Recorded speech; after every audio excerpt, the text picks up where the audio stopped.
উল্টো দিকের সিট পেয়েছ। হুড়ুম ধাক্কা ভিড়ের মধ্যে ঠিক তোমাকে দেখতে পেলাম। সেই খোলা চুল, হাতের মুঠোয় মোটকা একটা ইংরেজি বই, মাছের পাতায় ক্লিপ আটকানো, ইস্ত্রি পাট একটা শাড়ি। আগে এমন হালকা সবুজ পড়তে না তো, কিন্তু তোমায় মানাচ্ছে বেশ। বসতে পেয়ে কি একটা বেশ মেসেজ নাকি দেখছো ফোনে। হঠাৎ এদিক না, বাঁচালে। এগিয়ে যাব, একটা দুটো কথা। অন্যদিন কি বিরক্তি, আজ এই ভিড় আমার আশীর্বাদী।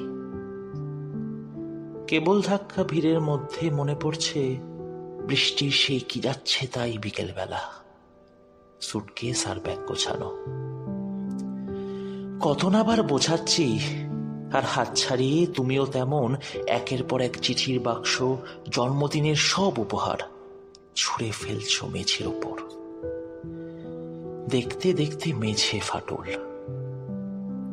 থাকবো না আর তোমার সঙ্গে, তোমার সঙ্গে থাকা যায় না। এক পা চলার লোক না তুমি। এসব কথা বলতে বলতে দরাম করে দরজা টেনে একটা ট্যাক্সি। পেছন পেছন দৌড়ে এসে আমি তখন কালো ধোঁয়ায় মুখ ঢাকছি। হঠাৎ কেমন মনে পড়ল, এই এতদিন পরে আবার যখন মেট্রোতে, আজ ভিড়ের মধ্যে হালকা সবুজ। আগে এমন পড়তে না তো। চাইলে তুমি কেমন কঠিন, কয়েকশো ফোন কলের আমার জবাব দাওনি, 10টা ইমেল। পাড়ায় গেছি, বাইরে তালা। ওরা এখন কেউ থাকে না, কেউ থাকে না, কেউ থাকে না আমার মতো লোকের সঙ্গে। এক পা চলার লোক না আমি। রেলের ভেতর ভিড় কমছে। রবীন্দ্র সরোবর নাকি নেতাজি ভবনে নামবে? অফিস যাচ্ছ না ছুটি? ত্রিনার বাড়ি না অন্য কেউ? অন্ধকার টানেল পেরিয়ে ছুটেছে ট্রেন পাগলা ঘোড়া।